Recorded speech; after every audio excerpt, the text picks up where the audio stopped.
Tell us a little bit about Reverend Lawson. He's definitely a gentle giant.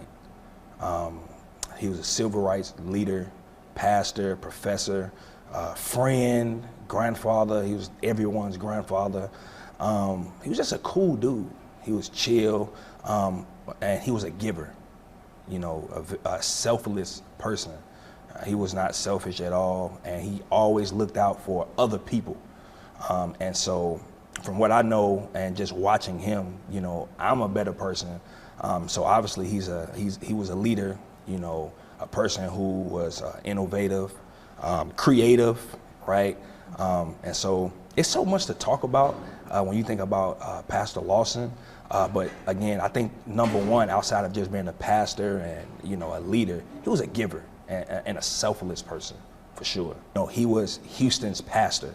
I remember going to the nail shop literally down the street, and someone asked, I had my Wheeler shirt on. He said, "Oh, you work at Wheeler?" I said, "Yes." He said, "Oh, that's Bill Lawson. That's his church." I'm like, these are not black people. Right. So for them to know him, he's just, again, a gentle giant, a person who was just amazing. And again, he was a giver, thinking about how he's always looking out for the next generation.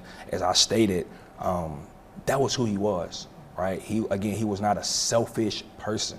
He was a forward-thinking brother. And the fact that, man, people can stop him and say, "Oh, that's Pastor Lawson." And again, not just black people, but, just many people, right? That's amazing. That's a lot. He was definitely a giant in this community. We know that the Wheeler Avenue Baptist Church is in the historic 3rd Ward area of Houston. Tell us a little bit about why he decided to plant this church right here in the 3rd Ward community, right in between TSU, and then now we have U of H over here. Why did he choose this area? So he was called to be the director of the Student Baptist Union at TSU.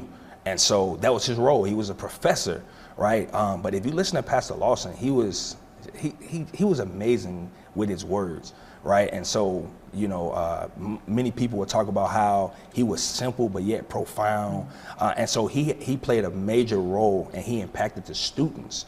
And so the reason why he planted this church is because that impact that he had. And so students are like, hey, let's just start a church. Right. And I'm sure, you think about starting a church, that was probably not on his radar. Right. Hey, I'm here to be your professor. And I'm sure it was just a major thing to do. But the fact that you had young people saying, hey, let's start this church, and hey, we want to listen to you more, and we trust the words that you are saying about God. And as far as TSU, he lived close to campus. And I want to say it was like a track that separated the school and his home.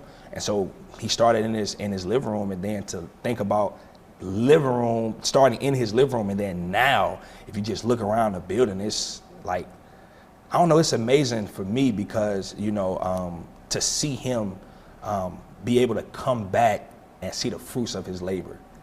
You know what I'm saying? It's like, wow, I started in my living room, and to see what God has done. Not me, but God used me, and with 13 people, and now I think we had, thousands of people, right? That's because a man said yes to a few students who said, hey, let's get this started. And so I'm just grateful that he was obedient, for sure. When Reverend Lawson would come into church, would they notice him? Would they be able to recognize him? Do the young people kind of understand how monumental he was in this church? They do. And it's because Pastor Cosby, he made sure that we knew who the founding pastor was. He made sure to, hey, our founding pastor is here, let's honor him. And the fact that the senior pastor, the fact that he did that, young people like, oh, okay, like that's the founding pastor. So some of my youth, they don't know him, but they only know him through Pastor Cosby or some of the saints who grew up with Pastor Lawson, or the older saints. And I think that's amazing. Like for me, that's legacy. And so again, we have new youth, right? It's a different generation, but we try our best to honor those before us, and that's important. So that's how they know about him. And of course, like parents and, again, being in the community, like you have to know about Pastor Lawson at Wheeler Avenue and in Houston, Texas, for sure. Yeah. For sure. How do you see his legacy still continuing on even after his recent passing? Everywhere. I mean, I think about the youth space, right? Most churches, you know, aren't able, I would say, to have a youth space. You know, usually it's a classroom or, hey, stick him in a fellowship hall. But the fact that we have a youth space, you know, that lets me know that even Pastor Lawson, again, he was a forward-thinking man. He always looked out for the next generation, and he instilled that even in Pastor Cosby. And so now we have this youth space to freely worship God, to grow, to fellowship, and to love God, you know, like Pastor Lawson did. And as far as me being a youth pastor, my goal is not to change things, it's to keep it going. Right? Of course, we're in the new generation. We do things a bit differently, but it's to keep it going. And so I try my best to honor Pastor Lawson. I try my best to honor Pastor Cosby, to understand that I'm standing on some shoulders, right? You know, thinking about the sanctuary, right? 1985, right? You know, when Pastor Lawson built the building, he put screens in the building. That's what I mean, right? Innovative, forward thinking. Not knowing a pandemic will hit in 2020, you put screens in the church. And, you know, some churches, they can't afford screens. But to think about the next generation, that's my point. So I think walking into the sanctuary is like, wow, you know, he built this and he thought about us, right? And 1985, I wasn't even born in 1985. But I feel like he thought about me. You know, he thought about my youth. He thought about the people to come. And so, there's just a few, you know, areas that I would say just keeps the legacy going for sure, for sure. I don't know if you heard the story, but like, you know, with him being a civil rights leader, you know, in Houston, fighting for students, like bailing people out of jail, like it's like, man, you know, he started Wheeler at 33. Crazy. I'm 31. Even Dr. King was like, yo, come to Atlanta, work with me. He like, nah, I started a church. Yeah, because I think in this generation, I want to put our generation down, but sometimes we chase the clout. For sure. The applause, we like the likes on social media. For sure. But for Pastor Lawson, I feel like he was that guy because he looked out for other people. He didn't chase clout. He stayed in his lane and he stayed in his community. Yeah. And man, like God blessed him to see 95 years, almost 96. Man. And I really believe, I'm not God, but because he wasn't selfish. Right. I can keep somebody here who's going to look out for the next generation. Yeah. And that kind of makes me lock in and say, okay, bro, you know, what are you doing? How can you help the community where you are? You may see your friends elevating, but it's like, dude, stay in your lane. I mean, I remember being out there for the George Floyd protest, just not even for work, just out there with me and my friends standing up for a cause.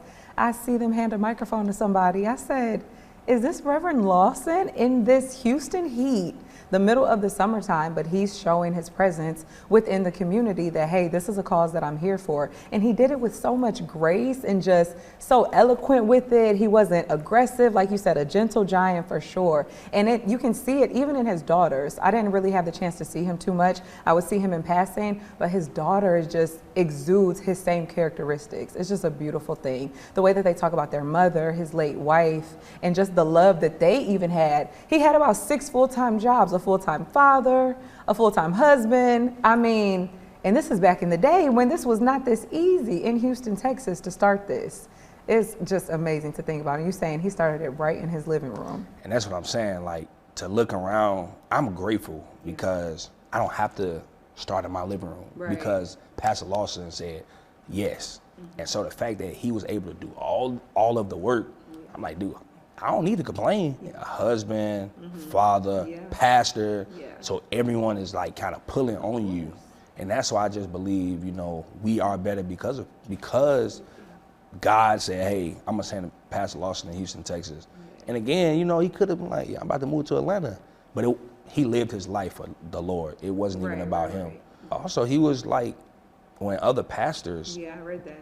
didn't even want Dr. King to come, he like, come on. Here, for sure. When other pastors didn't want to ordain women in ministry, Pastor Lawson was like, come on. And it's like, you know, the fact that people say, oh, he was simple and yet profound, and he can take a bag of chips and make a sermon. It's like, man, you know, you don't have to be deep to be profound. I think that's the biggest thing. We had an event yesterday, and it was long.